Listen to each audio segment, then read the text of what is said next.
يا أيها الذين آمنوا إذا قيل لكم تفسحوا في المجالس فافسحوا يفسح الله لكم وإذا قيل انشزوا فانشزوا يرفع الله الذين آمنوا منكم والذين أوتوا العلم درجات والله بما تعملون خبير. إن الحمد لله نحمده ونستعينه ونستغفره ونتوب إليه والصلاة والسلام الأكملان على النبي المصطفى محمد وعلى آله وصحبه أجمعين. يا أيها الذين آمنوا اتقوا الله حق تقاته ولا تموتن إلا وأنتم مسلمون.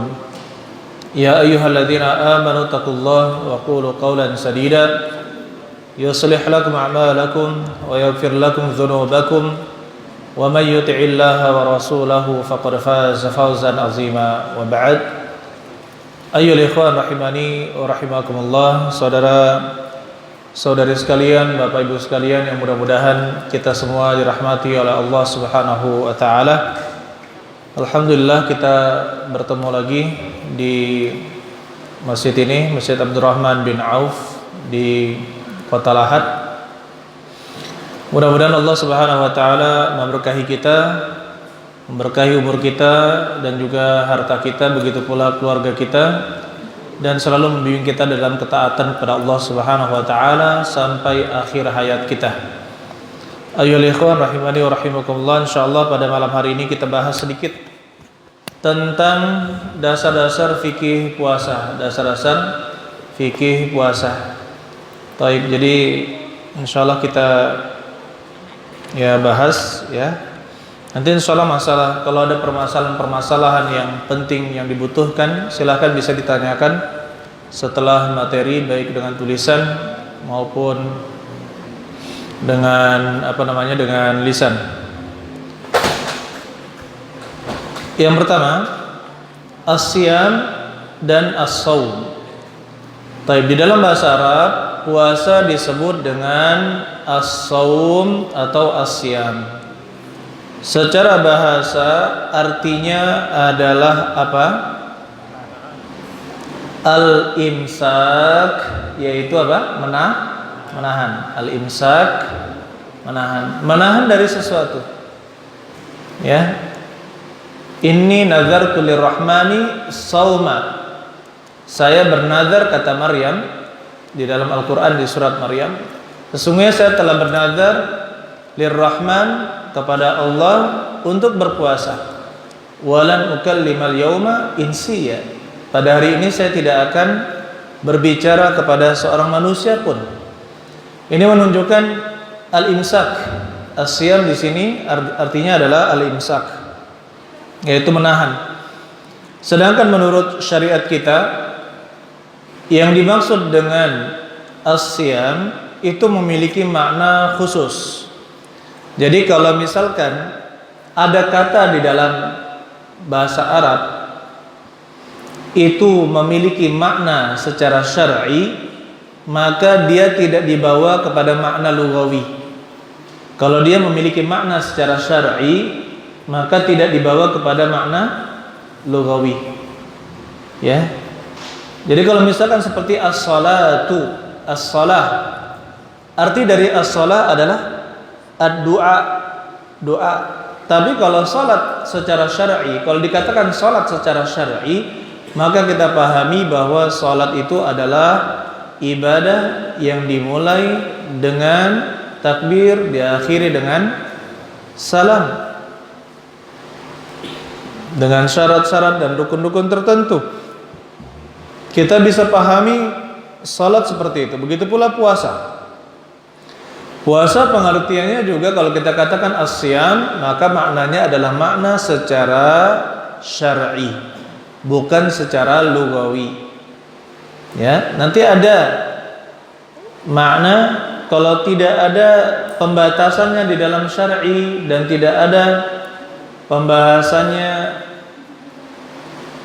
Ada pembatasan di dalam syar'i, ada pembatasan dengan lugawi. Yang ketiga pembatasan dengan apa? Pembatasan makna dengan apa? Dengan apa? Dengan adat, dengan al-adah. Seperti nafkah. Apa itu nafkah? Nafkah ditentukan dengan adat masing-masing tempat.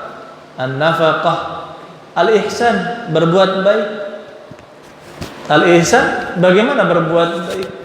Sekalian, yang dimaksud dengan as-siyam secara bahasa adalah al-imsak 'anil akli wasyurbi wasairil mufattirat ma'an niyyati min tulu'il fajri ila ghurubis syamsi.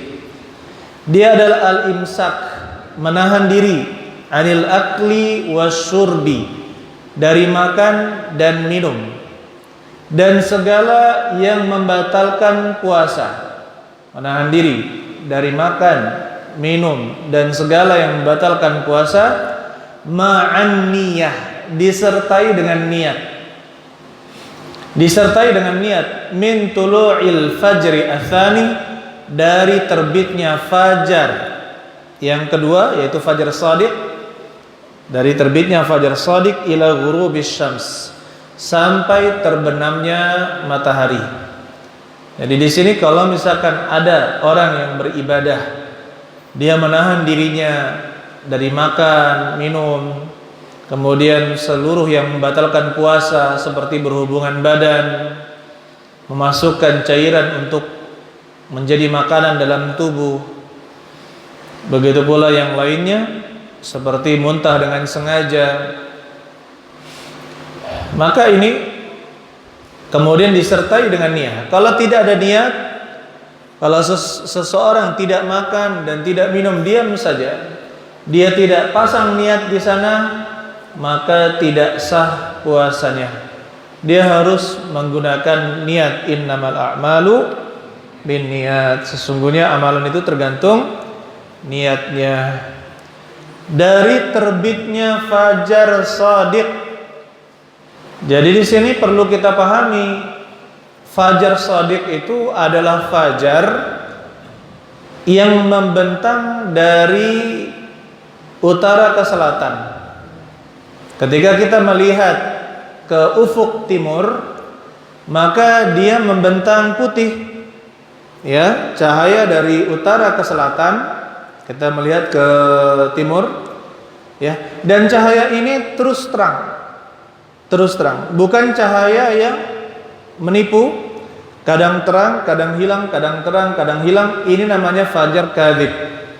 Fajar kadzib. Oleh karena itu ya ikhwan, selama belum muncul fajar shadiq, maka kita boleh makan dan minum. Wa kulu washrabu, dan makan dan minumlah kalian hatta yatabayyana lakumul khaytul abyad minal khaytil aswadi minal fajar. Makan dan minumlah kalian dalam surat Al-Baqarah sampai jelas bagi kalian benang putih dari benang hitam yang berupa fajar. Maksudnya apa? Yaitu cahaya fajar yang memisahkan antara gelap malam dengan apa? Dengan cahaya pagi. Sampai terbenam matahari. Jadi kalau misalnya kita belum melihat fajar shadiq, silahkan makan dan minum. Meskipun ada azan yang kecepatan, tidak mengapa kita makan dan minum.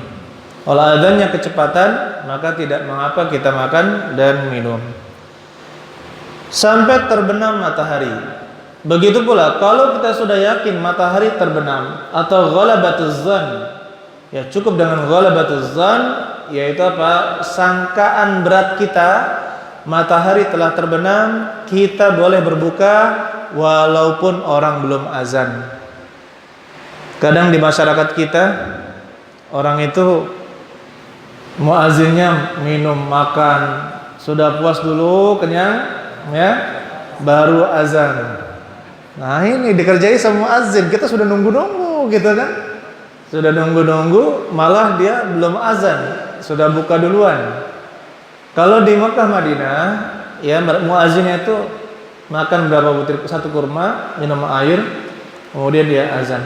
Jadi dia buka dulu puasa, sebentar, ya, satu kurma, minum air, azan, sehingga tidak terlalu berlama-lama seperti yang dilakukan oleh tidak 1-2 orang muazin di Indonesia. Kemudian selanjutnya ya ikhwan, ini syaratnya. Jadi kalau ada puasa selain puasa ini, maka dia tidak sah. Seperti saya dulu ketika SMA pernah berkunjung waktu puasa ke salah satu pondok pesantren di Kalimantan. Kedatangan tamu dari Jawa. Jenggotnya panjang, tetapi jenggotnya dikepang. Mana yang paling panjang jenggotnya di sini? Mana di sini yang panjang jenggot? Ada? Ini Pak Osa misalkan. Mas Osa misalkan dikepang. Kepang 3. Kira-kira lucu tidak? Banget. Jadi ketika mau lihat pertama kali, aduh, mau ketawa takut dosa. Akhirnya daripada ini kan puasa-puasa nih, sudahlah, daripada kita zon-zon terus, kita pun bertanya. Prasangka terus kita tanya, Pak, ini mohon maaf Pak, kenapa Bapak kepang jenggot? Oh, ini saya sedang puasa mengepang jenggot. Insya Allah 2 bulan.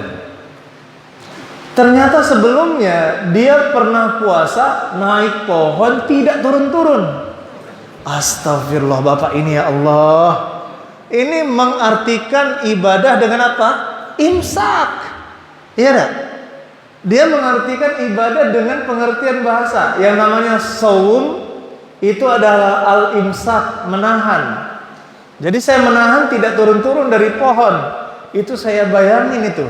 Gimana kalau bahasa kita nak mising nyomak manoi gitu. Di atas pohon tidak turun-turun.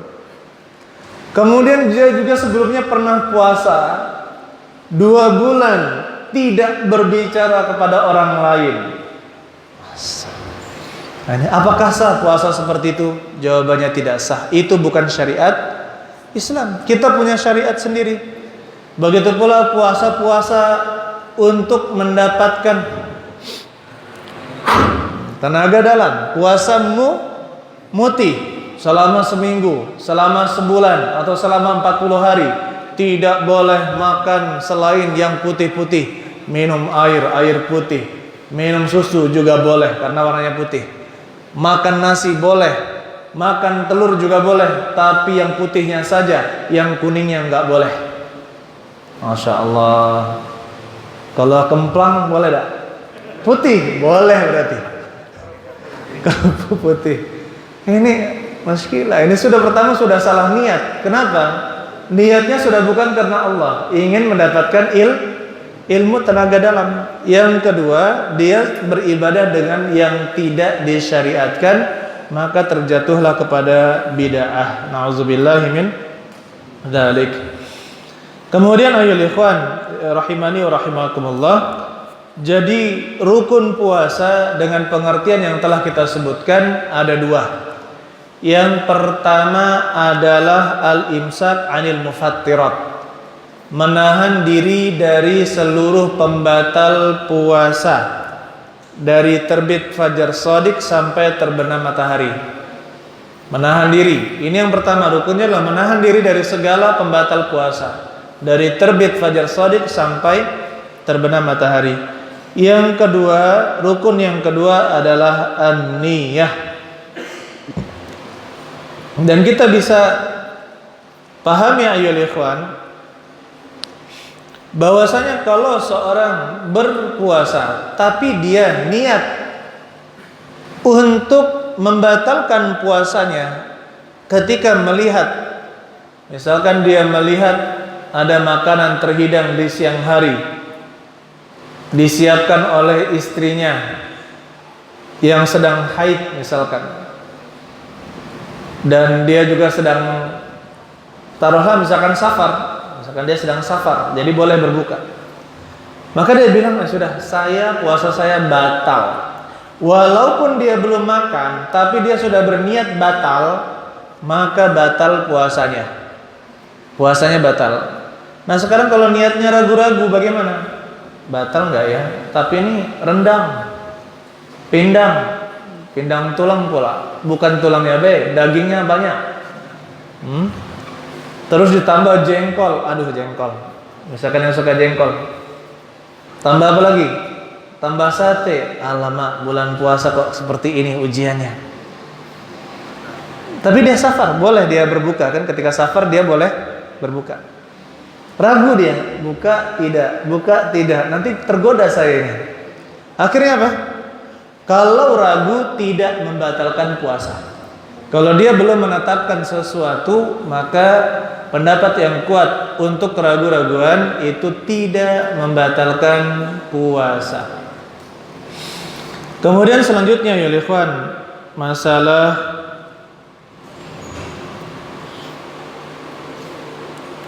Taib.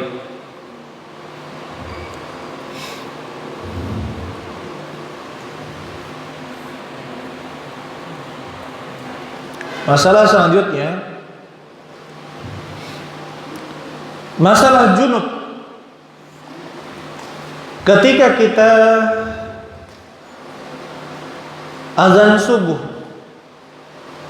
ternyata ketika azan subuh itu kita kan tertidur, belum sempat mandi.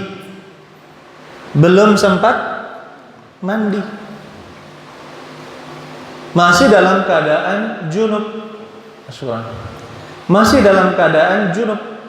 Sudah masuk azan subuh, fajar shadiq sudah keluar, sudah muncul. Bagaimana? Batal sah tidak kita melanjutkan puasa? Kita belum mandi, masih junub? Jawabannya sah.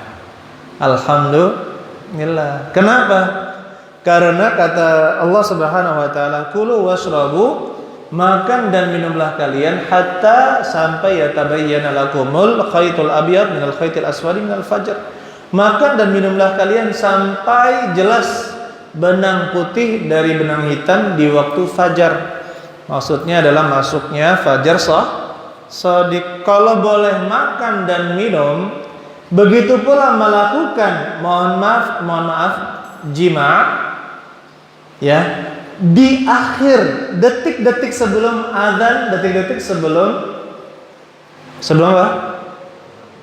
Masuk waktu subuh, boleh apa tidak? Boleh. Berarti kan menuntut untuk tetap junub ketika sudah masuk waktu azan. Jadi ini dalil yang kuat dari jumhur ulama yang menunjukkan bahwa sah orang yang junub mendapatkan waktu subuh meskipun dia sedang dalam keadaan junub. Allah alam bissawab. Kemudian selanjutnya, hukum puasa Ramadan itu wajib bagi mukallaf, ya, wajib bagi mukallaf yang insyaallah ini sudah tahu semua hukumnya, bahkan ijma' mengatakan dia itu wajib kita berpuasa di bulan Ramadan kecuali orang-orang yang mendapatkan uzur. Saya tidak membahas ini, kita lanjutkan. Macam-macam puasa. Puasa itu ada dua jenis. Yang pertama puasa wajib dan yang kedua puasa sunnah. Selain puasa Ramadan, yang pertama kan puasa wajib contohnya Ramadan. Ada dua lagi puasa wajib. Apa itu? Puasa nazar. Sama apa? Ya, itu masih puasa wajib, puasa Ramadan yang diqadha. Ini puasa nazar. Ini yang jenis kedua.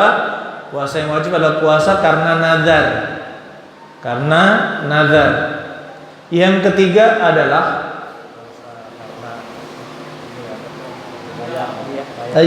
kafarat, membayar kafarat. Jadi penebusan dosa dengan puasa. Nah, maka di sini menjadi wajib, ya, kafarat, membayar kafarat. Kemudian ya ikhwan rahimani wa rahimakumullah, yang mudah-mudahan kita semua dirahmati oleh Allah Subhanahu wa taala. Kemudian syarat wajibnya puasa Ramadan. Siapa sajakah yang diwajibkan berpuasa Ramadan sehingga kalau dia meninggalkannya maka dia berdosa? Yang pertama adalah orang Islam. Jadi orang kafir kalau dia berpuasa, maka puasanya tidak sah. Orang kafir, ya. Orang kafir kalau dia berpuasa maka puasanya tidak sah. Syarat sahnya puasanya adalah masuk ke dalam Islam terlebih dahulu. Para ulama sepakat, orang yang kafir asli, yang tadinya itu kafir asli, dari lahir itu memang kafir, itu tidak perlu mengqadha puasa yang ditinggalkannya setelah baligh sampai dia masuk Islam. Nah, sekarang bagaimana dengan puasanya orang yang murtad kemudian masuk Islam lagi? Dia tidak mengerjakan puasa dari waktu murtadnya sampai dia masuk Islam lagi. Apakah dia wajib mengqadha puasa selama masa irtidatnya, masa riddahnya, atau masa murtadnya, ataukah tidak? Maka jawabannya apa ya ikhwan? Wajib mengqadha atau tidak? Dia kan murtad, masuk Islam lagi. Nah, selama 3 tahun, misalkan 3 tahun dia tinggalkan puasa, ya, apakah dia wajib mengqadha atau tidak? Maka jawabannya Allah alam bissawab, tidak perlu dia mengqadhanya. Ini pendapat yang kuat, Allah alam bissawab, sebagaimana dia tidak perlu mengqadha salat dan ibadah-ibadah wajib lainnya yang dia tinggalkan ketika masa riddahnya atau masa murtadnya. Taib. Kemudian selanjutnya baligh. Orang yang baligh tidak wajib puasa. Orang yang belum baligh tidak wajib puasa. Orang yang belum baligh. Ini ketika anak-anak SD diajarkan ini ya, "Wori, nggak puasa," katanya. Jangan gitu. Kalau sudah 10 tahun digebuk nggak apa-apa sama orang tua, nggak mau puasa. Gitu. Ya, tapi alhamdulillah ya, kita ajarkan, boleh kita mengajarkan anak kita untuk berpuasa. Kemudian saya ingatkan, untuk anak di bawah 7 tahun, suka-suka dia aja. Jangan juga dipaksa. Nanti kita dapatkan ada anak yang masih usia di bawah TK, misalkan 4 tahun, 4 tahun ya. Ketika habis asar, kenapa diam? Kenapa diam? Ternyata ikut puasa. Ya, nanti dipukul sama abah katanya, sama bapak, sama abi. Oh jangan, di bawah 7 tahun jangan dimarahi, jangan diapakan. Tapi kalau dia mau puasa ya nggak apa-apa. Ya, kalau dia berbahaya dengan tubuhnya, ya suruh dia berbuka. Nah, ketika 7 tahun sama seperti sholat, ajarkan dia, latih dia untuk berpuasa. Kalau 10 tahun dia tidak mau berpuasa, maka perlakukan seperti sholat. Boleh kita pukul dengan pukulan yang tidak membekas. Taib. Rasulullah SAW bersabda, "Rufi'al qalam an thalathah." Diangkat pena dari 3 orang, dan salah satunya as-sabih hatta yahtalim, anak yang kecil sampai dia mimpi basah. Kalau perempuan berarti sampai dia apa? Kalau perempuan haid. Perempuan itu mimpi basah apa tidak? Mimpi apa tidak? Pak Imam, mimpi tidak?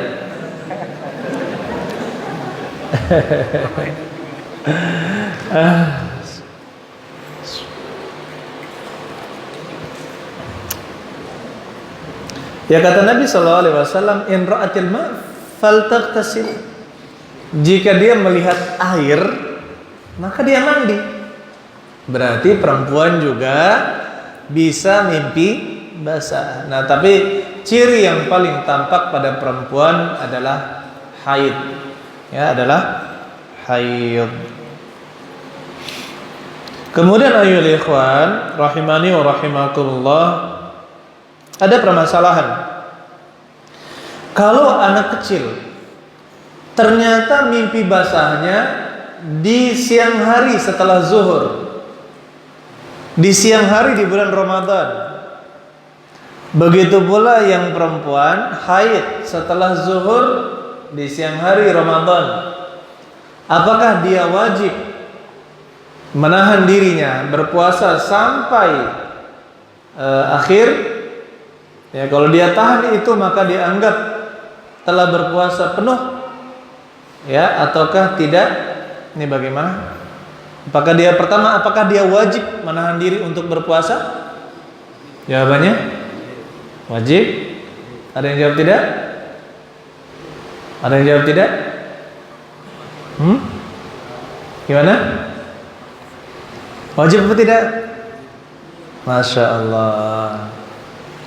Jadi terjadi perselisihan di antara ulama dalam hal ini. Kalau masyhur dalam mazhab Imam Ahmad, yaitu dia wajib menahannya, wajib menahan sampai berbuka. Tetapi Allah a'lam bishawab, walaupun sebagian masyayikh mendukung pendapat ini, tapi kita katakan tidak ada dalil yang menyatakan kewajiban tersebut. Ya, tidak ada dalil yang menyatakan kewajiban tersebut. Kemudian tidak ada puasa yang wajib kecuali dimulai dari fajar shadiq. Adapun puasa sunnah maka iya, tapi kalau puasa wajib harus dimulai dari fajar shadiq. Jadi Allah a'lam bishawab, pendapat yang lebih kuat dalam hal ini, tidak sah puasanya pada hari tersebut sehingga dia wajib mengqadha, ya, sehingga dia tidak ada kewajiban berpuasa pada hari tersebut. Dia tidak punya kewajiban berpuasa pada hari ketika dia balik pada hari tersebut. Allah a'lam bishawab.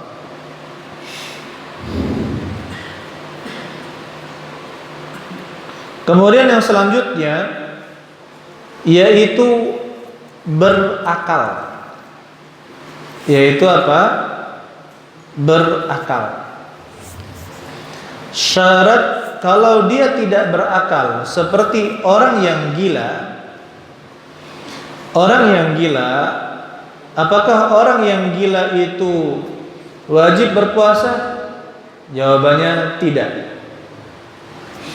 Dan gila ini bermacam-macam ya. Ada gila masih sering berbicara nyambung, ada. Tapi kan kita bisa paham bahwa kalau dia berbicara yang tidak nyambung, mustahil, maka kita katakan itu ya sudah gila. Ada seorang bapak dengan rombongan datang ke rumah, ingin diruqyah anaknya. Oh ya, kita lihat Pak, saya ruqyah anaknya dan ternyata diruqyah, saya pegang-pegang malah ketawa-ketawa dia. Senyum-senyum, waduh, matanya juga nggak gerak. Saya cerita, gimana sih? Oh ya, katanya saya ini pernah berceramah di Mekah. Pernah berceramah di Mekah katanya. Wih, Masya Allah. Siapa yang mendengarkan? Oh, semua orang mendengarkan. Pakai bahasa apa? Saya itu berbahasa, katanya. Saya lupa, tapi semuanya paham. Udah, satu. Kemudian yang kedua dia bilang gini, saya menguasai 4 elemen. Nah, ini avatar ini saya bilang. Bisa menguasai ini, menguasai hujan. Itu hujan yang di sini itu saya, itu katanya yang ini. Astagfirullah, gempa di sini itu saya. Ada. Maka saya bilang ke bapaknya, Pak, tadi saya itu curiga apakah dia ini ikut aliran sufi atau tarekat, atau kemungkinan yang kedua dia ini positif gila. Ya, kemudian saya bilang ke bapaknya, saya sudah cek, ini bukan terpengaruh pemikiran sufi, tarekat bukan, tetapi kemungkinannya adalah yang kedua. Wah, sedih sekali bapaknya. Ya tapi nggak apa-apa Pak, insya Allah mudah-mudahan ya bisa, insya Allah. Ya, alhamdulillah katanya sudah sehat sekarang. Belum ketemu saya lagi, tapi katanya sudah sehat ya. Yang seperti ini tidak wajib puasa. Jangan juga disuruh puasa. Orang gila, ngapain disuruh puasa? Ya, orang gila ngapain disuruh puasa? Nah sekarang ada pertanyaan, orang yang hilang ingatan. Siapa saya? Kamu. Siapa saya? Kamu Said. Masa sih? Hilang ingatan dia. Saya siapa? Di mana rumah saya? Hilang ingatan. Ini bagaimana? Tahu kan orang hilang ingatan ada ya? Orang hilang ingatan tuh ya wakil. Apa? Nah ini gimana? Ayo. Orang hilang ingatan ini,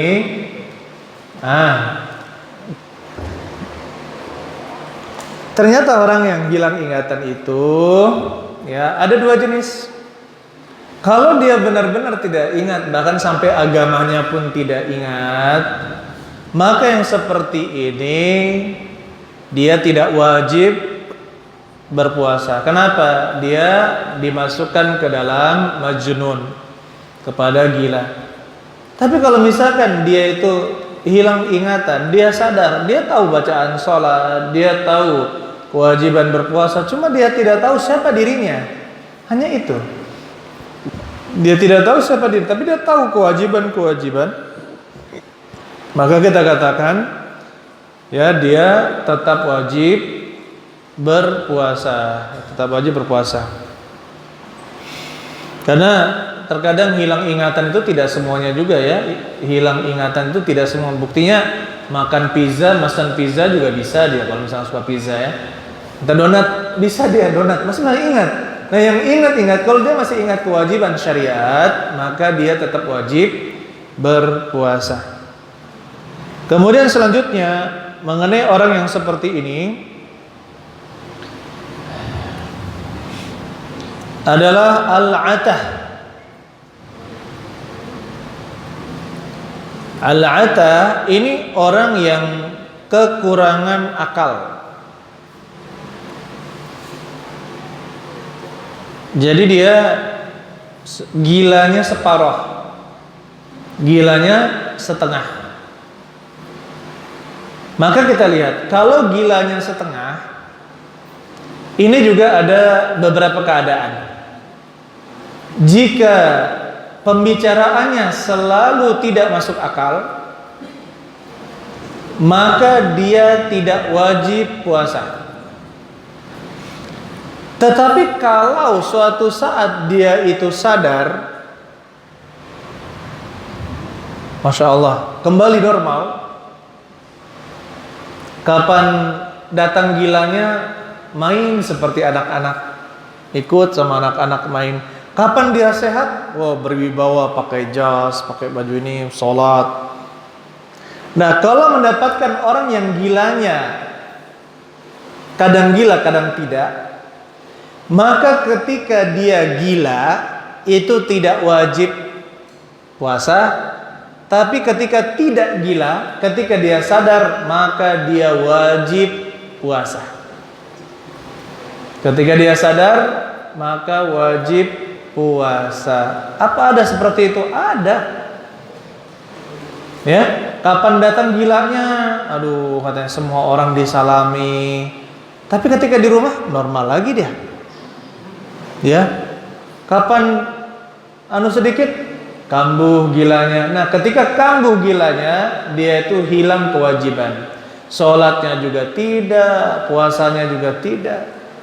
Tapi kalau dia kembali normal, dia wajib melaksanakan kewajiban. Memang ya ini semua alhamdulillah sudah dibahas di dalam fikih. Jadi permasalahan-permasalahan seperti psikologis dan sebagainya itu sudah juga dibahas di dalam ilmu fikih. Oleh karena itu kembalikanlah kalau tidak tahu fas'alu ahla dzikri in kuntum la ta'lamun. Bertanyalah kalian kepada ahli dzikir, yaitu para ulama atau orang yang berilmu jika kalian tidak mengetahui. Nah, sekarang orang yang tua sudah terlalu pikun sampai dia lupa kamarnya sendiri. Ini Ustadz, nenek saya ketika dimasukkan ke kamarnya dia,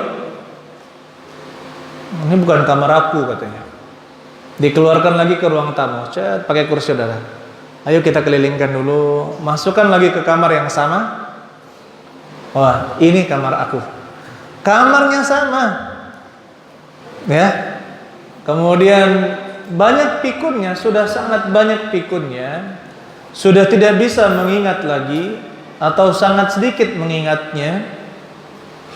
Maka kita katakan jika demikian, maka orang yang seperti ini ya berlaku hukum orang yang hilang akalnya. Berlaku hukum orang yang hilang akalnya. Ini biasa orang-orang yang sudah sangat tua. Dan perlu kita ingatkan ya ikhwan, para masyayikh itu tua-tua 80 tahun, 90 tahun, tetapi Masya Allah hafalan hadisnya kuat, Al-Qur'annya juga kuat.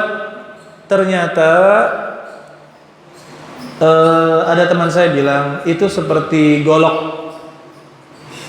Kalau golok itu dibiarkan terbuka seperti ini, ya, maka dia akan berkarat sehingga dia tumpul. Tapi kalau misalkan tiap hari kerjaannya diasah, sisinya diasah, maka tidak akan sempat berkarat, bahkan hafalannya tetap bahkan semakin tajam. Ya, semakin tajam. Kenapa? Selalu murojaah, selalu mengulang-ulang ilmu, mengulang-ulang Al-Quran, mengulang-ulang hadis. Maka walaupun sudah tua, tetap bisa menyebutkan dalil-dalil yang sangat banyak. Itu karena pembiasaan murojaah, mengulang-ulangi apa?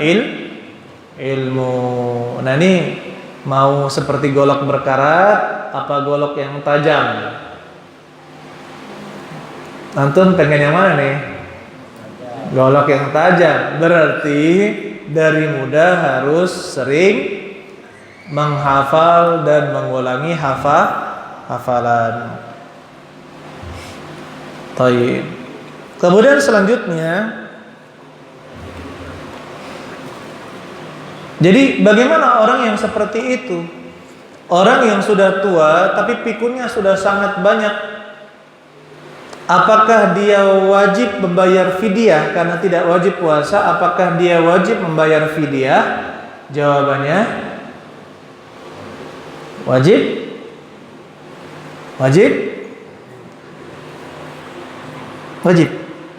Kan nggak wajib puasa. Orang yang nggak wajib puasa maka nggak wajib bayar fidyah. Dia tidak.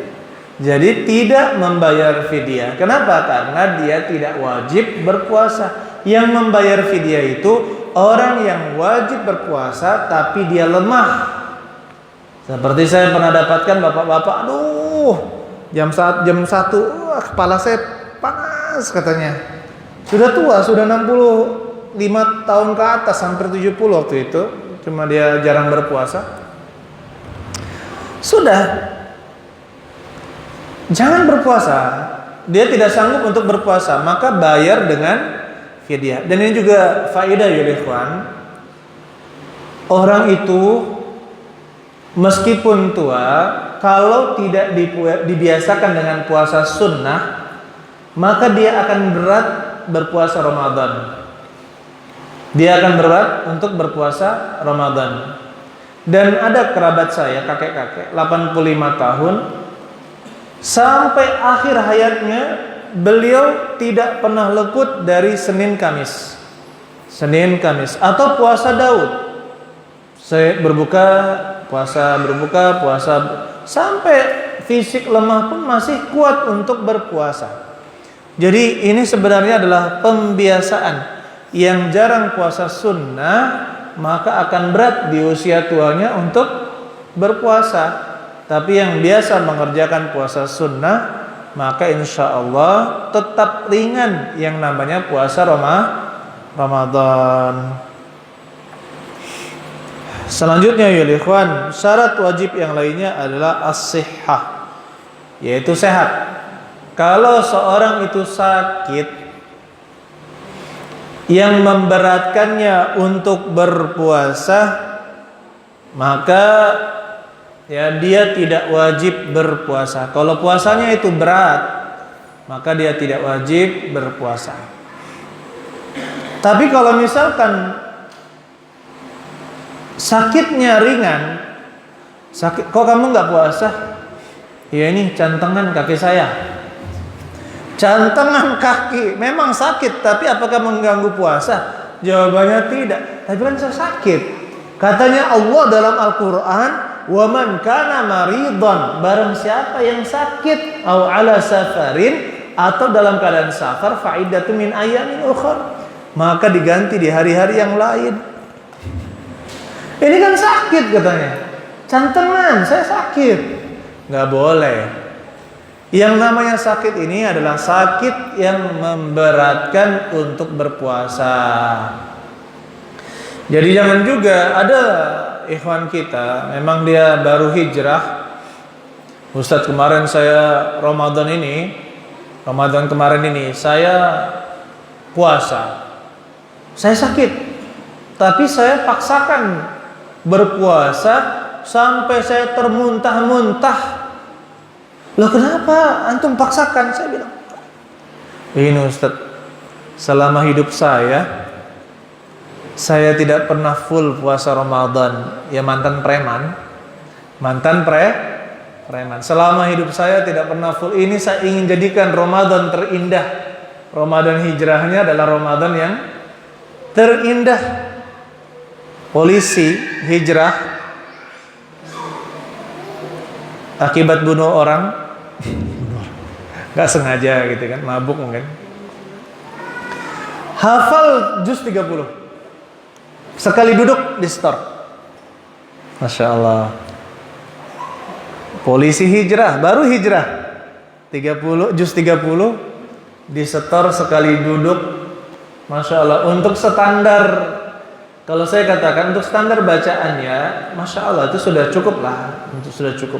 Tapi kalau standar qori butuh belajar di pondok pesantren. Tapi kalau standar masyarakat itu luar biasa. Saya katakan sudah sangat luar biasa untuk bacaannya, dan hafal juz 30. Ini sudah lama hijrah, bertahun-tahun nggak hafal juz 30. Begitu kan? Masya Allah. Iya, nggak usah ditanya lah ya Pak Asirul ya.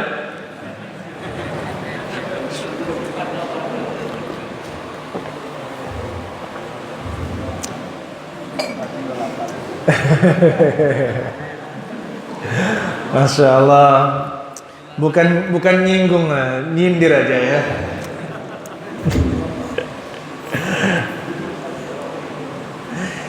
Ada seorang kakek-kakek, Ustadz, sudah lemah, sudah 60 tahun ke atas lah, cucunya juga sudah ada, sakit-sakitan dia.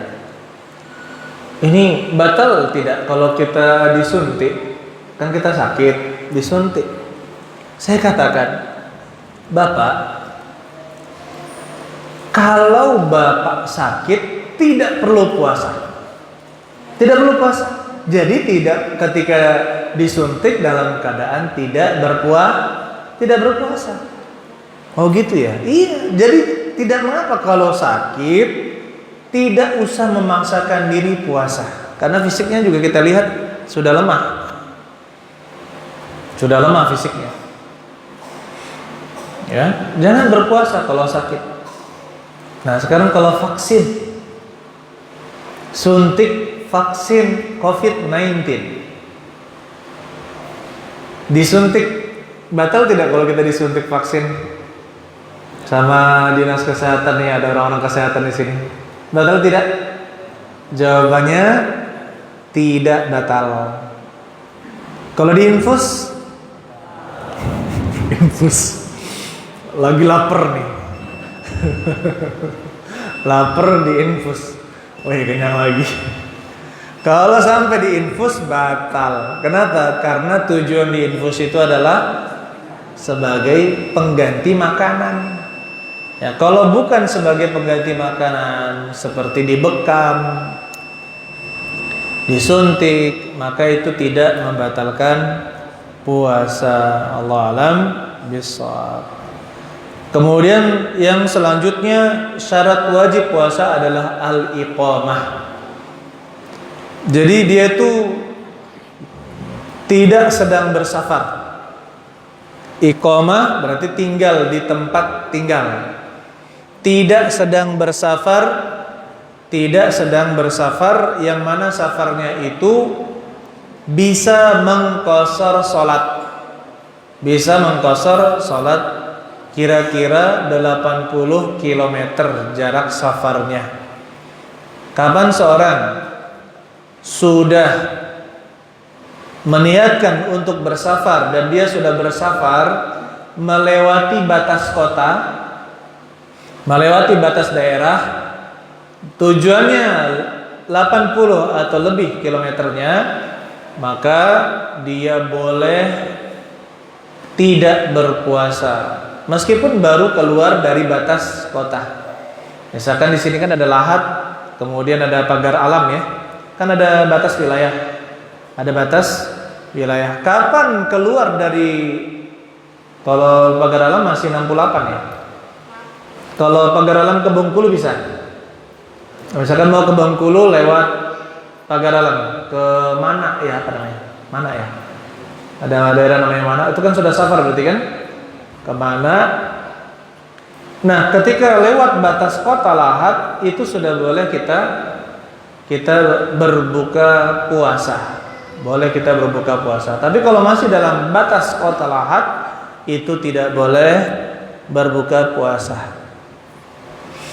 Kemudian selanjutnya al-khulu minal haid wan nifas. Tidak sedang dalam keadaan haid dan nifas. Orang yang diharamkan berpuasa adalah yang pertama orang yang haid, yang kedua adalah orang yang nifas. Jadi itu diharamkan untuk berpuasa, mereka tidak boleh berpuasa. Orang yang sedang haid dan sedang nifas. Nifas itu adalah orang yang baru saja melahirkan, keluar darah, setelah melahirkan sampai selesai darahnya atau maksimal 40 hari. Maksimal 40 hari. Kalau masih keluar darah setelah 40 hari, maka itu bukan lagi dianggap darah nifas. Ini pendapat jumhur ulama. Kalau wanita haid, ada yang keluar darah haidnya ketika haid sampai 20 hari. Bagaimana nih? Pendapat yang kuat, Allah alam bissawab, walaupun yang dibangun atas ijtihad, maksimal haid adalah 15 hari. Setelah 15 hari, maka tidak lagi dianggap darah haid, maka dia wajib sholat, wajib berpuasa.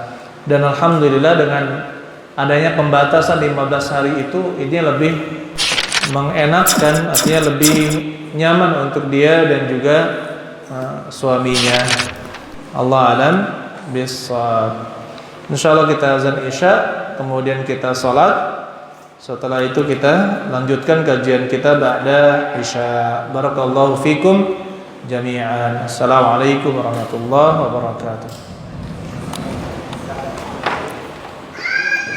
Assalamualaikum warahmatullahi wabarakatuh. Alhamdulillahirabbil alamin wassalatu wassalamu ala akmalani ala nabiyil mustafa Muhammadin wa ala alihi wa sahbihi ajma'in wa ba'd.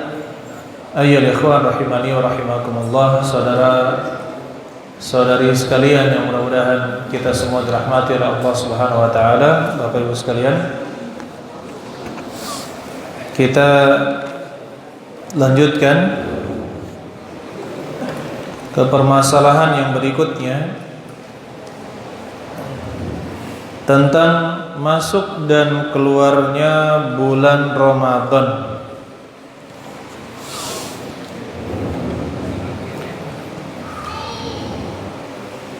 Bulan Ramadan ditentukan masuknya dengan ru'yatul hilal, dengan melihat hilal bulan sabit pertama.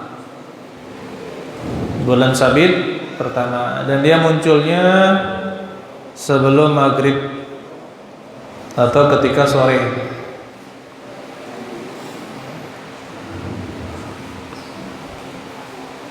Jadi baik kita melihatnya sendiri atau dikabarkan oleh orang yang thiqah, yang bisa dipercaya, yang bisa dipercaya. Rasulullah SAW katakan, "Idza ra'aitumuhu fasumu." Jika kalian melihatnya maka berpuasalah kalian. Begitu pula kata Rasulullah SAW, "Sumu li ru'yatihi wa aftiru li ru'yatihi." Berpuasalah kalian karena melihatnya dan berbukalah kalian karena melihatnya.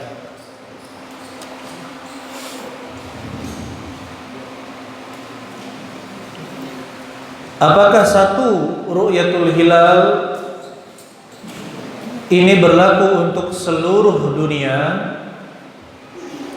Jika satu tempat sudah melihat bulan sedangkan tempat yang lain belum melihat bulan, apakah ini berlaku untuk seluruh dunia? Maka jawabannya terjadi khilaf di antara ulama. Terjadi perselisihan pendapat di kalangan ulama. Jumhur ulama berpendapat ya. Dalam bahasa fikihnya disebut ittihad al-matadi', bersatunya tempat terbitnya hilal. Sedangkan menurut mazhab Imam Asy-Syafi'iyah atau mazhab Imam Syafi'i, al-i'tibar bi ikhtilaf al-matali', yang dianggap adalah berbedanya tempat terbit hilal.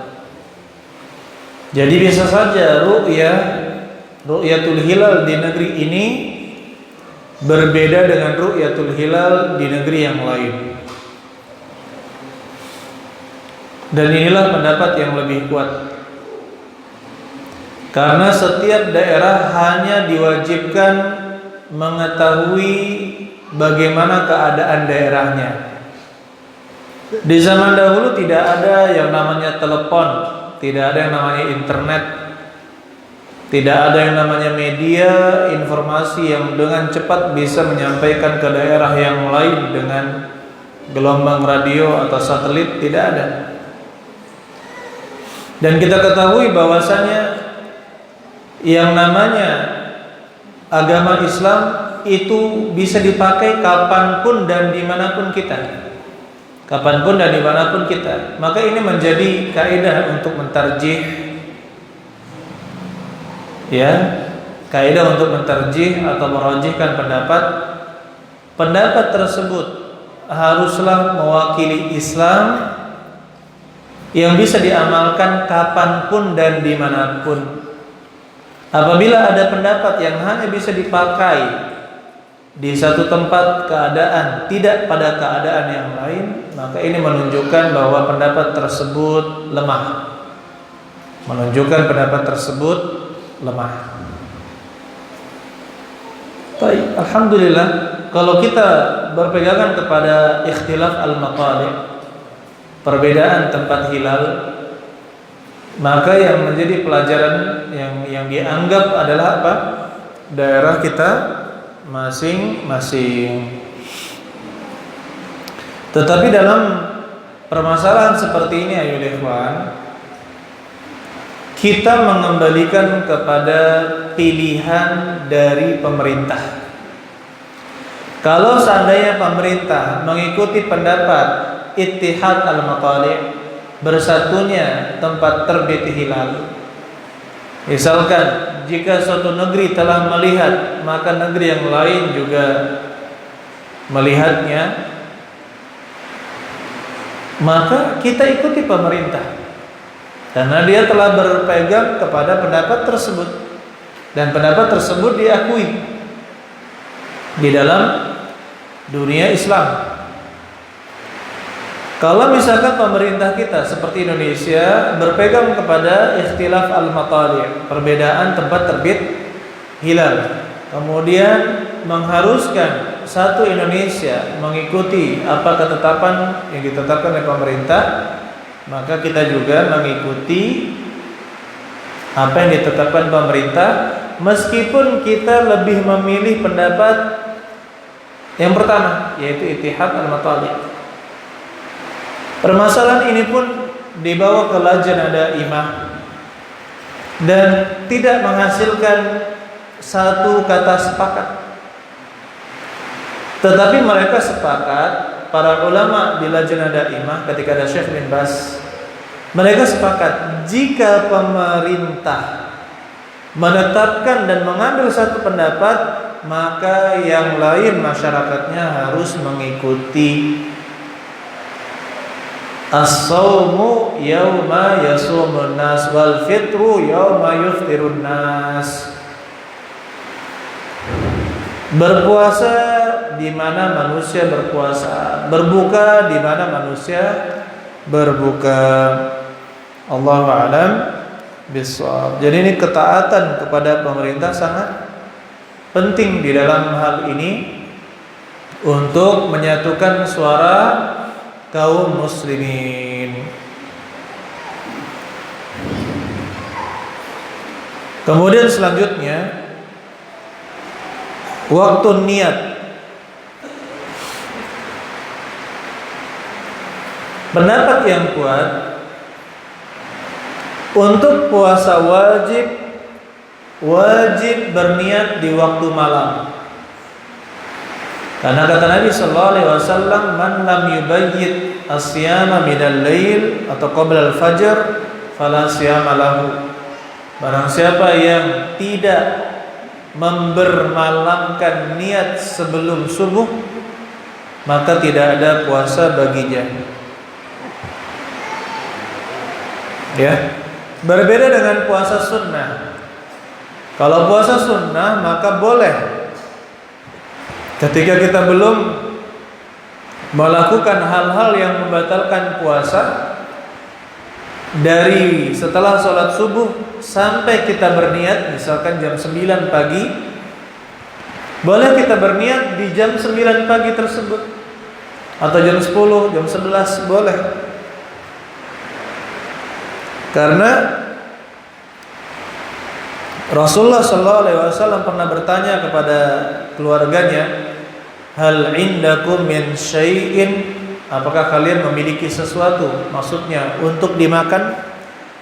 La, mereka pun menjawab, la, tidak. Maka kata Nabi SAW, fa inni idzan shaim. Kalau begitu saya berpuasa. Jadi sah puasa sunnah di waktu pagi meniatkannya. Baik.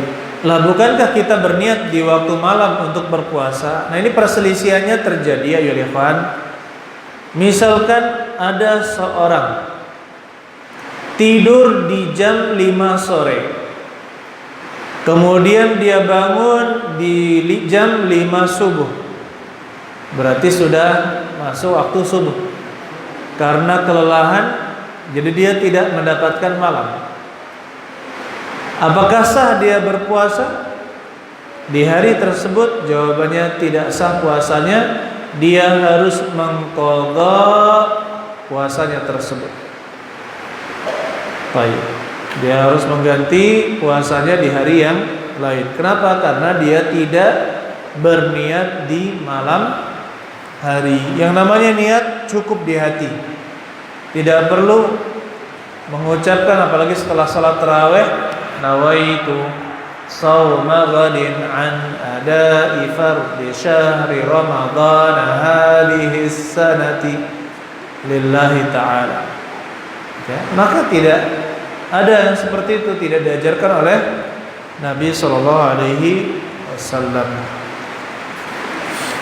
Kemudian apa saja yang membatalkan puasa? Yang pertama adalah makan dan minum, jelas ya. Kemudian yang disepakati lagi yaitu berhubungan badan. Berhubungan badan. Adapun makan dan minum tidak sengaja tapi dia lupa makan dan minum, tetapi dia lupa, karena dia lupa maka tidak membatalkan puasa. Ya. Tidak batal puasanya karena lupa. Rasulullah sallallahu alaihi wasallam bersabda, "Man nasiya wa huwa shaim fa akala aw syariba falyutimma shaumahu." Barang siapa yang lupa sedangkan dia berpuasa, kemudian dia makan atau minum, maka dia sempurnakan puasanya. Sesungguhnya Allah telah memberinya makan dan telah memberinya minum. Jadi sah-sah saja, tidak mengapa. Kalau lupa maka makan.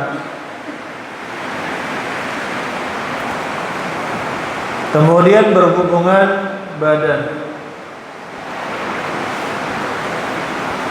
Orang yang berhubungan badan ini termasuk pembatal yang besar.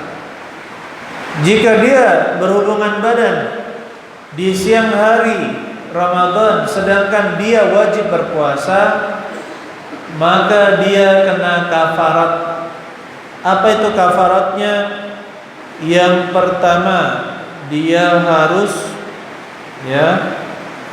memerdekakan budak.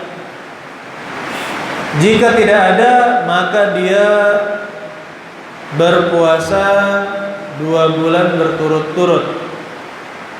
Dan jika tidak bisa, tidak sanggup berpuasa 2 bulan berturut-turut, barulah ke yang 3 kafaratnya, memberi makan 60 orang miskin. Memberi makan 60 orang miskin.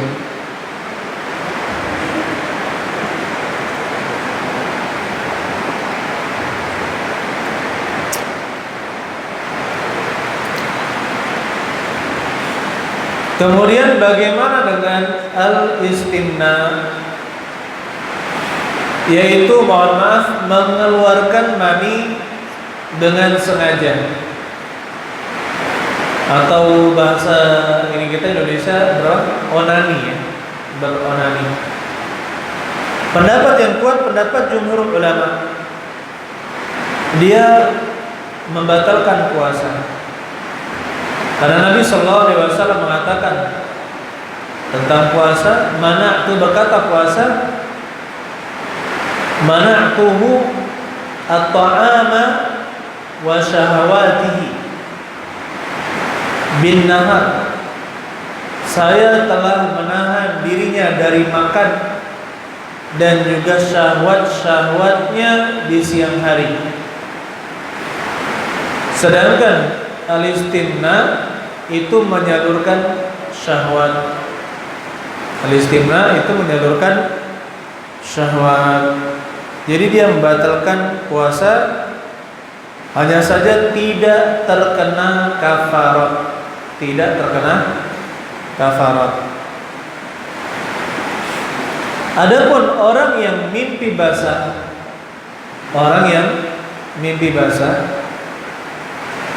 bagaimana orang yang mimpi basah? Tiba-tiba jam 3 siang basah.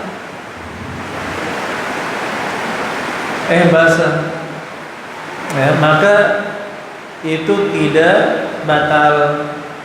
Ya, tidak batal puasanya, tidak mengapa.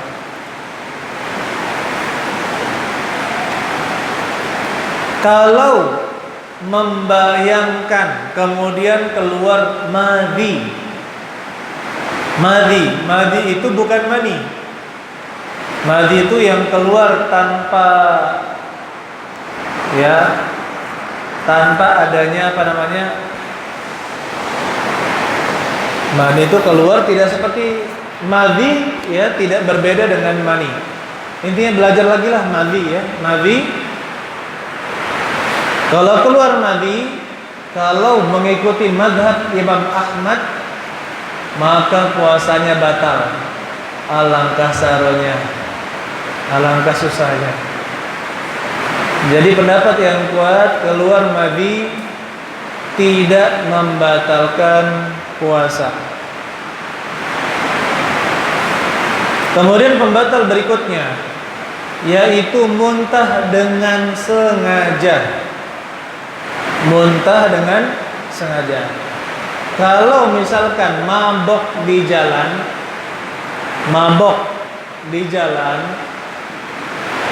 safar kemudian muntah, tidak menjadi masalah. Itu tidak batal puasanya. Kata Nabi sallallahu alaihi wasallam, "Man dzara'ahu al-qai'u", barang siapa yang tidak bisa menahan muntahnya, maksudnya keluar muntah,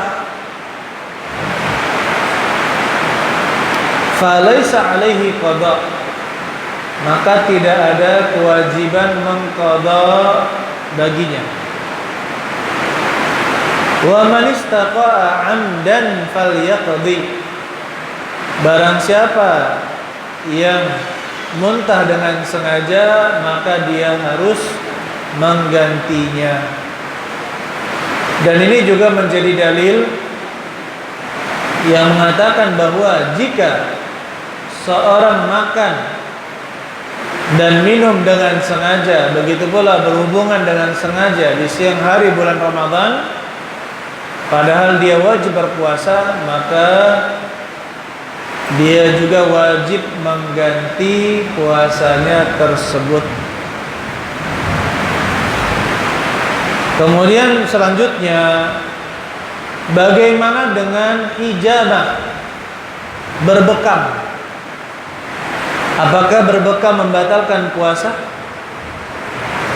Pendapat yang kuat, bekam kemudian al-fasdu, mengeluarkan darah atau donor darah, itu tidak membatalkan puasa. Ihtajama Nabi sallallahu alaihi wasallam wa huwa sha'im, wa ihtajama Nabi sallallahu alaihi wasallam wa huwa muhrim. Nabi sallallahu alaihi wasallam berbekam ketika sedang berpuasa, dan beliau berbekam ketika sedang muhrim. Ini dalil yang kuat bahwasanya berbekam tidak membatalkan puasa.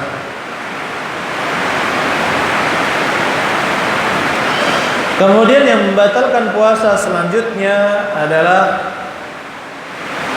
keluarnya darah haid dan nifas. Kalau seorang keluar darah haidnya jam setengah 6 sore sebelum berbuka, ternyata dia keluar darah haidnya di waktu keluarnya, di siklusnya, maka kita katakan, ya, dia batalkan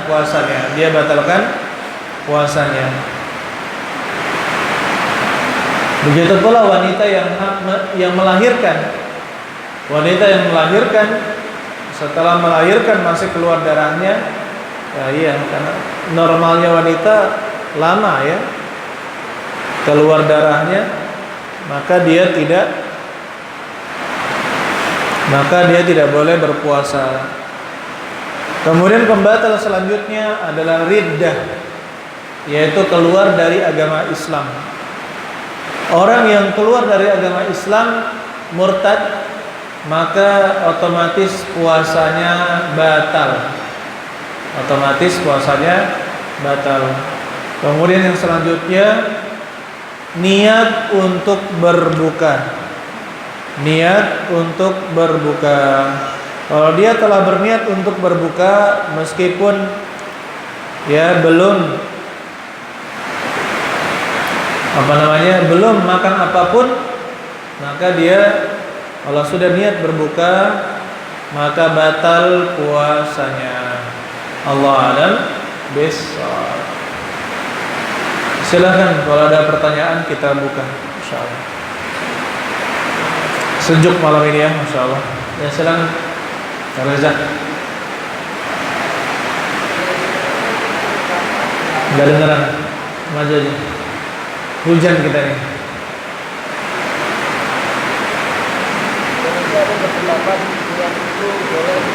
Apa? Indonesia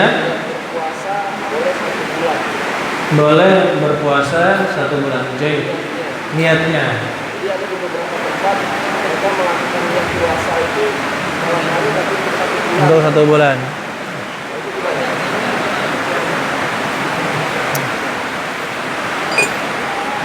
Baik, ya memang ini disebutkan di dalam mazhab Abu Hanifah tentang memasang niat selama 1 bulan. Dan ini pendapat diakui oleh para ulama karena ya pendapat 1 bulan ini berdasarkan hadis yang umum innamal a'malu binniyat, seorang meniatkan berpuasa selama 1 bulan penuh. Dengan demikian maka dia bisa, tidak perlu memperbarui niat, itu pun sudah sah. Ini kita katakan memang ada khilaf di kalangan ulama, tetapi hadis yang kita katakan man lam yubayyit as-siyam qabla al-fajri fala siyama lahu, barang siapa yang tidak membermalamkan niat sebelum fajar maka tidak ada puasa baginya. Ini mau kita kemanakan? Jadi kita katakan ayo ikhwan, keumuman dalil tentang niat ya itu butuh dalil lagi. Nah, selama ada dalil yang lebih khusus dalam masalah ini, maka kita menggunakan dalil yang lebih khusus daripada dalil yang sifatnya umum. Dan ada kita katakan kelemahan dari mazhab yang mengatakan boleh sebulan penuh. Apa itu? Mereka mengatakan jika putus di tengah jalan, baik karena safar atau karena sakit atau karena uzur yang lainnya, ketika ingin memulai puasanya yang baru, maka harus memasang niat yang baru. Ini pendapat yang mereka sebutkan. Maka kita katakan kalau benar puasa itu niatnya sebulan penuh, maka tidak perlu disambung. Disambung. Tapi ternyata mereka mengatakan putus ya. Apabila dia terputus di tengah jalan, maka memasang niat yang baru. Ini juga butuh dalil. Oleh karena itu ayo ikhwan, ibadah puasa itu adalah ibadah yang sendiri. Jadi setiap hari dia itu ibadah. Nah, ketika dia berbeda, ibadah puasa hari ini berbeda dengan ibadah berikutnya, ya, maka dia harus meniatkan di tiap malam sesuai dengan zahir dari hadis tersebut. Allah a'lam bishawab. Silakan yang ingin bertanya lagi. Pakai mic aja ya.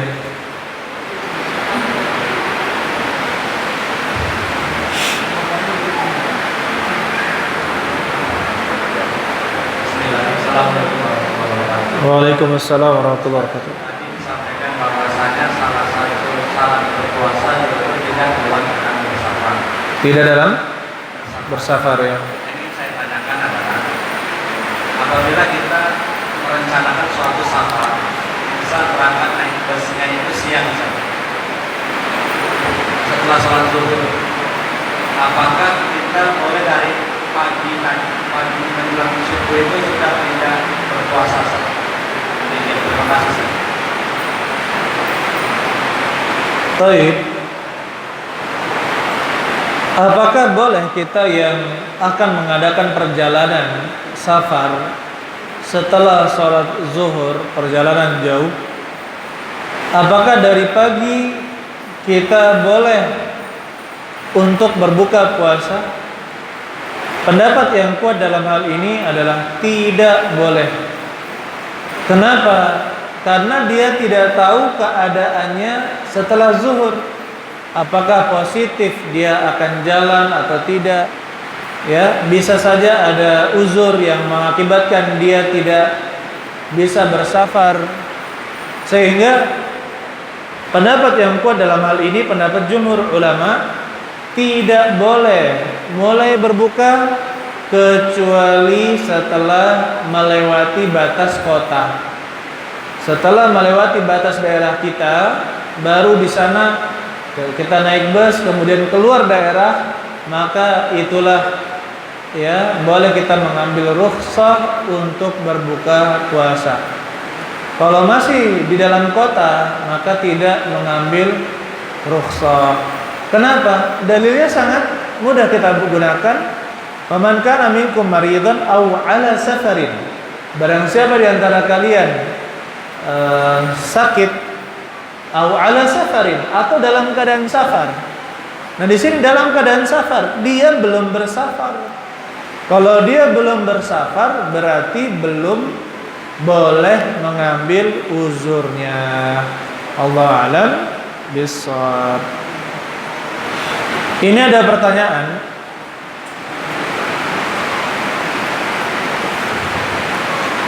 Untuk ibu yang menyusui, pendapat yang lebih kuat, apakah masih tetap mengqadha'nya atau tidak? Pendapat yang kuat Allah dan bishawab, wanita yang hamil, begitu pula yang menyusui, itu tetap wajib mengqadha'. Inilah pendapat para imam yang 4. Hanya saja mereka berselisih pendapat apakah disertai dengan bayar fidyah atau tidak. Yang tidak ada membayar fidyahnya itu adalah mazhabnya Imam Abu Hanifah. Tidak ada bayar fidyah karena memang tidak ada dalil dari Nabi sallallahu alaihi wasallam untuk membayar fidyah. Yang ada hanyalah mengqadha. Baik.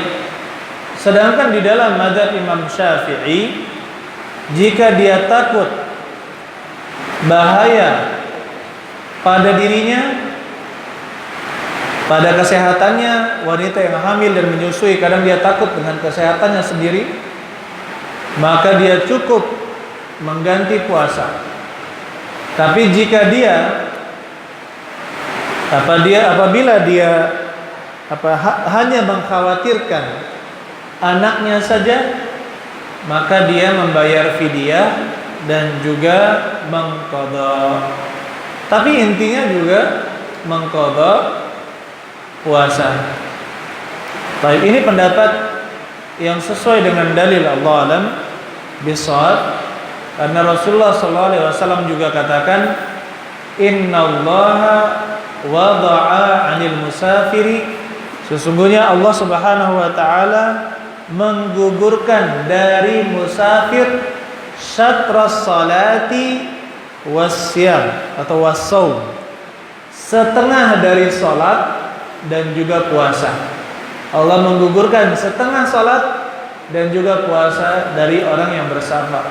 Wa 'anil hubla wal murdi as-sauma, dan menggugurkan untuk wanita yang hubla, hamil, wal murdi, dan juga menyusui, as-sauma, menggugurkan puasa. Sekarang kita tanya, di sini dibarangkan, disamakan antara orang yang musafir dengan orang yang hamil dan menyusui. Orang musafir, kewajiban mereka apa ketika tidak berpuasa? Kewajibannya apa? Mengqadha. Berarti begitu pula orang yang hamil dan menyusui, maka dia juga tetap mengqadha ya puasanya. Baik, ada sebagian pendapat zahiri ya, tapi kita katakan pendapat tersebut juga ya berlandaskan dengan perkataan para sahabat ya, yang kita katakan ini masih masuk dalam ranah ijtihad, masih masuk dalam ranah ijtihad. Allah alam bisawab. Kita katakan memang terjadi perselisihan di kalangan ulama tentang mengqadha atau membayar fidyah saja atau menggabungkan keduanya. Tetapi kita katakan dengan dalil yang saya katakan tadi ya, dan ini lebih menenangkan hati. Lebih menenangkan hati. Kenapa? Karena Allah Subhanahu wa taala mengizinkan untuk tidak berpuasa bagi dua orang, yaitu orang yang sakit dan juga orang yang safar. Allah menyebutkan di dalam dalil, "Wa man kana minkum maridan aw ala safarin." Barang siapa di antara kalian yang sakit atau dalam perjalanan. Jadi disebutkan di sini dua. Oleh karena itu berlaku pengkiasan kepada dua orang ini yang boleh tidak berpuasa. Apakah orang yang hamil dan menyusui ini dikiaskan kepada orang yang sakit ataukah dikiaskan kepada orang yang safar? Nah, dengan dalil yang kita sebutkan bahwa Rasulullah SAW mengkiaskannya dengan orang yang memiliki uzur masyaqqah atau ya fi mazannil masyaqqah, seperti orang yang sedang bersafar, sehingga dia apa? Pilihannya hanyalah apa? Mengqadha puasa. Dan pendapat ini lebih menenteramkan hati.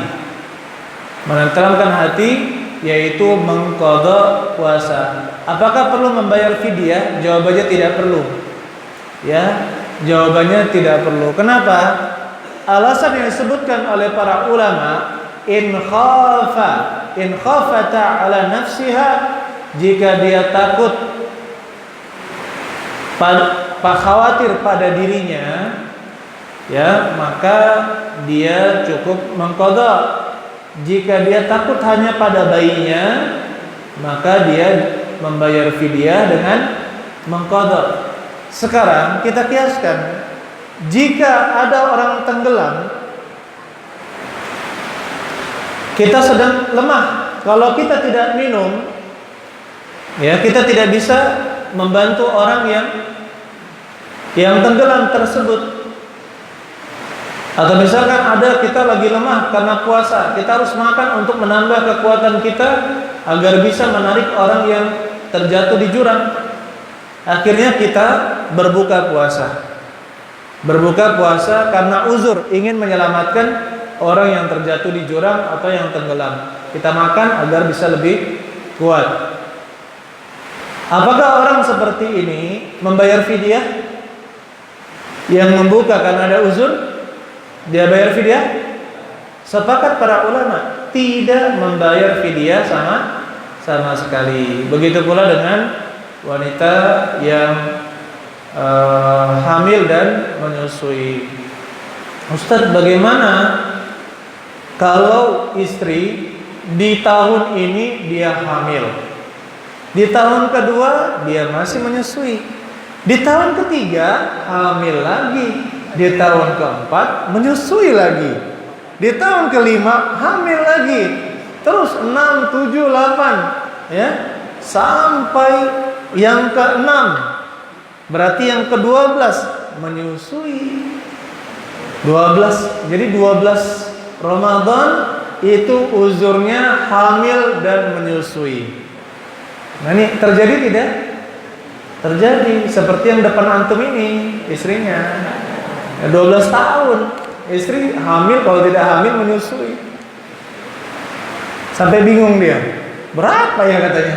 Ya sudah, saya genep-genepin aja lah katanya, saya genep-genepin aja katanya.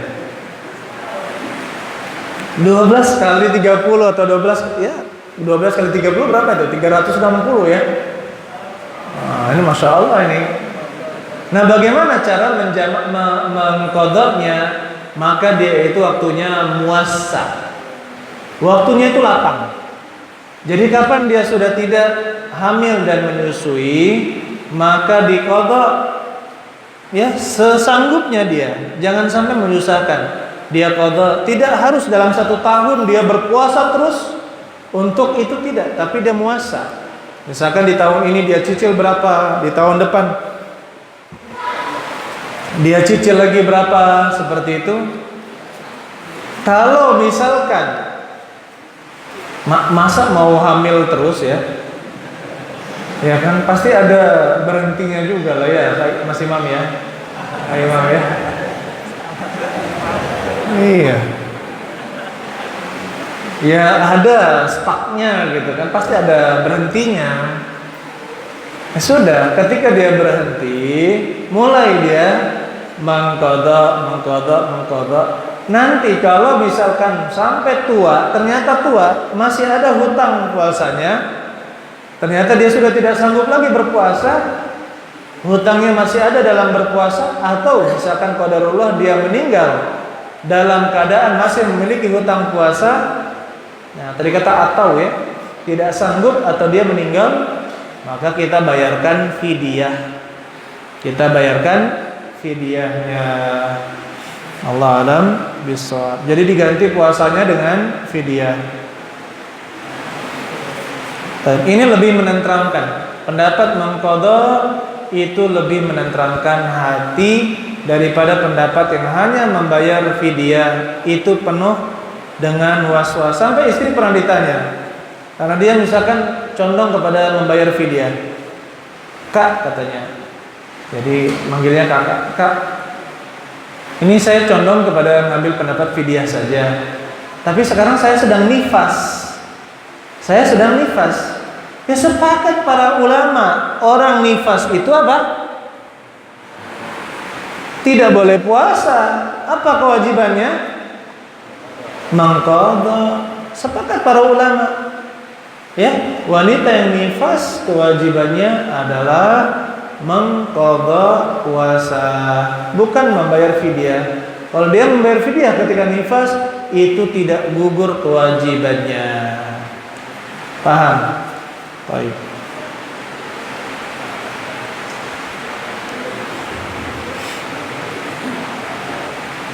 Afan Ustaz, izin bertanya, banyak di kalangan masyarakat tidak berpuasa dikarenakan uzur bekerja keras seperti kuli bangunan dan pekerjaan berat lainnya. Bagaimana ini? Yang pertama, masalah pekerjaan itu berat atau tidak, maka itu dilihat dari jenis pekerjaannya. Jadi caranya dia berpuasa dulu di waktu pagi. Dia berpuasa dulu di waktu pagi. Dan jika ternyata di waktu siang atau sore dia sudah tidak tahan lagi, maka silakan dia berbuka. Silakan dia berbuka puasa. Tapi dengan syarat itu jika nafkahnya ya dia mencari untuk nafkah. Kalau dia memiliki tabungan misalkan yang bisa menafkahi anak istrinya dan juga orang yang ditanggungnya, maka dia tidak boleh membatalkan puasa. Dia tidak boleh membatalkan puasa. Jadi dia harus saya ulangi ya, lebih mudah lagi bahasanya. Misalkan seorang tukang batu, penghasilannya sesuai dengan batu yang dihancurkan. Taruhlah berapa? 50.000 ada nggak? Tukang batu. Taruhlah 50.000. Itu cukup untuk nafkah dia 1 hari setengah. 1 hari setengah. Misalkan saja 1 hari setengah. Ketika dia bekerja, berarti dia telah menyiapkan 1,5 nafkah. Kalau dia bekerja 2 hari, maka dia telah menyiapkan nafkah 3 hari. Maka dia bekerja 2 hari, satunya dia tidak bekerja karena nafkahnya sudah tercukupi.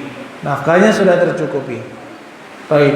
Dan juga ketika dia pun bekerja hari pertama dan hari keduanya, itu diawali dengan berpuasa terlebih dahulu. Dia berpuasa terlebih dahulu. Kalau dia benar-benar tidak sanggup, nanti siang atau jam 10 misalkan sudah tidak sanggup, maka silakan dia berbuka.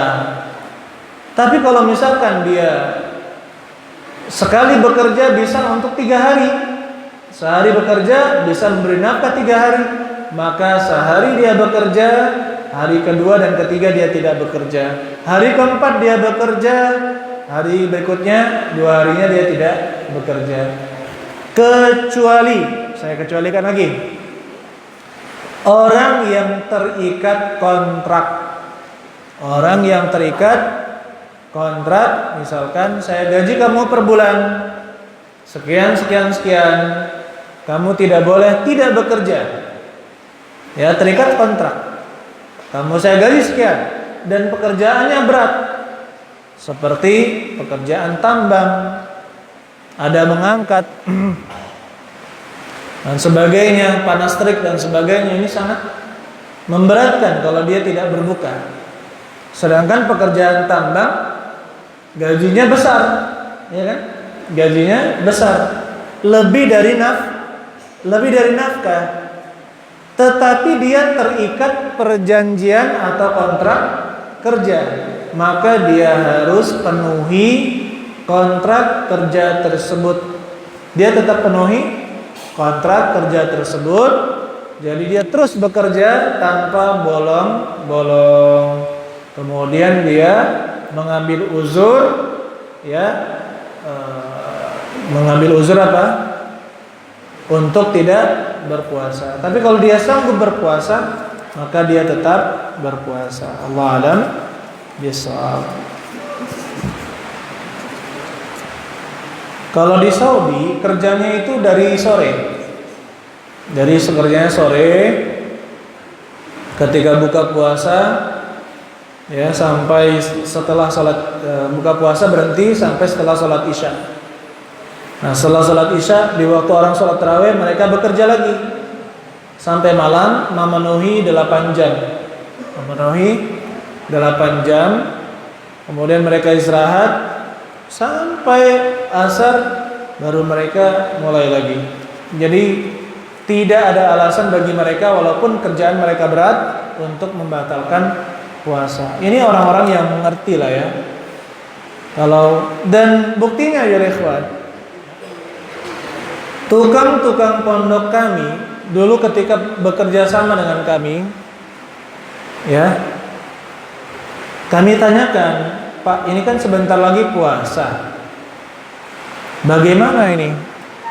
Apakah tukang puasa atau tidak? Loh, biasa aja Ustadz, katanya. Kami bekerja sambil puasa itu biasa. Masya Allah. Tukang, berarti kan bisa, ya. Memang dikurangi jadi 7 jam saja gitu. Tapi apa? Mereka bisa bekerja dalam keadaan berpuasa. Ternyata caranya apa? Waktu jam 9 mereka tidur, kemudian bekerja lagi, kemudian siang tidur lagi, kemudian mereka kerja lagi. Jadi memang ada waktu tidur untuk mereka. Cuma mereka bilang, tapi setelah sholat isya kami tidak sanggup taraweh. Ya jangan Pak, nggak apa-apa. Saya bilang taraweh itu hukumnya sunnah. Taraweh itu hukumnya sunnah.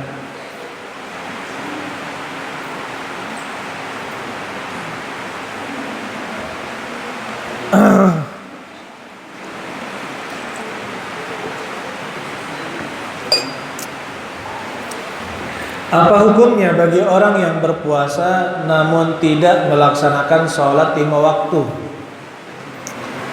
Nah ini masalah ini.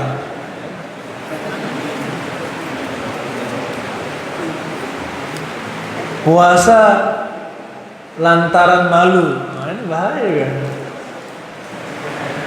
Wong lain puasa, lah gede tak puasa dulu. Tapi meninggalkan sholat tidak malu, ini masalah ini. Allah bisawab, ini dibangun fatwa para ulama, dibangun ada 2 fatwa dalam hal ini. Dibangun apakah orang yang meninggalkan sholat itu kafir ataukah tidak? Yang mengatakan kafir maka mengatakan sholatnya tidak sah. Yang mengatakan puasanya tidak sah. Yang mengatakan dia itu tidak kafir, maka sholatnya tetap sah, tapi nanti di akhirat itu percuma saja puasanya, ya, karena dia tidak sholat. Karena dia tidak sholat. Jadi apa? Masalah sah dan tidak sahnya dibangun di atas 2 pendapat ini. Apa? Habis baterainya.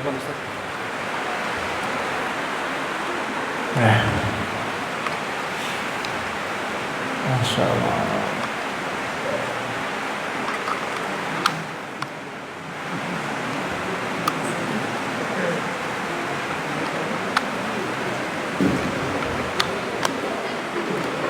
Terus, jadi seperti itu ya.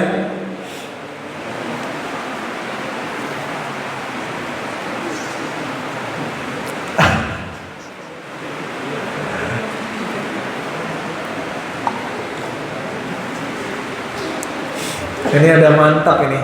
Saya baikin mic-nya dulu. Jika syahwat seorang suami sangat tinggi. Wah, ini. Setinggi apa sih? Ingin berhubungan sama istrinya. Apakah puasanya batal? Atau hal itu mengurangi pahala puasa? Jawabannya, kalau hanya sebatas keinginan, maka tidak batal puasanya.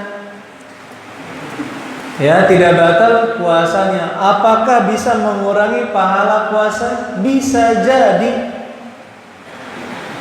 Ya, bisa jadi.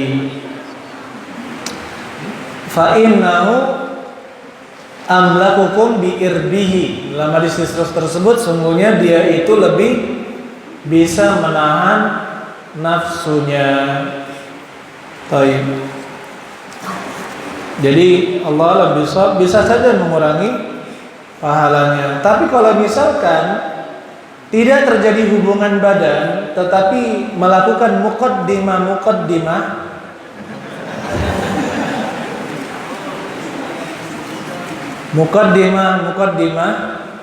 tapi gunungnya meletus, keluar laharnya, maka yang seperti ini batal puasanya. Kenapa? Karena dia mengeluarkannya dengan sengaja. Kalau hanya keluar madi, tidak sampai keluar madi, hanya keluar madi, maka itu tidak membatalkan puasa.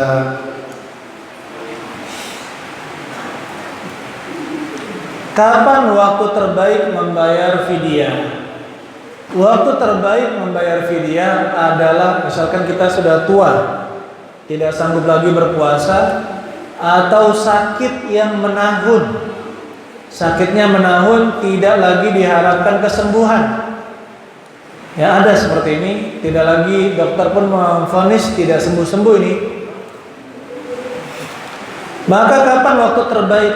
Yang pertama, boleh awal waktu boleh membayar fidyah adalah terbitnya fajar shadiq di hari itu. Itu adalah awal waktu bolehnya membayar fidyah. Kalau sebelumnya tidak boleh.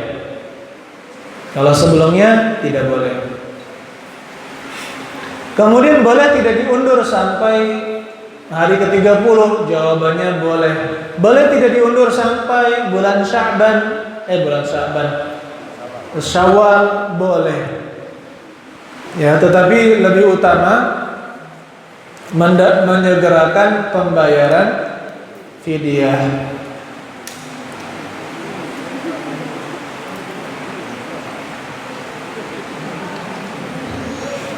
Istri saya ada hutang 1 hari dan belum sempat membayarnya, kemudian hamil. Lalu bagaimana puasanya? Apakah boleh dibayar di tahun berikutnya? Dan bagaimana hukum puasa sedang mengandung? Boleh. Mengandung boleh berpuasa. Ya, kalau kita istri sedang hamil, maka dia boleh berpuasa dan sah. Jadi silakan puasa. Kalau tinggal 1 hari, puasakan saja. Ya.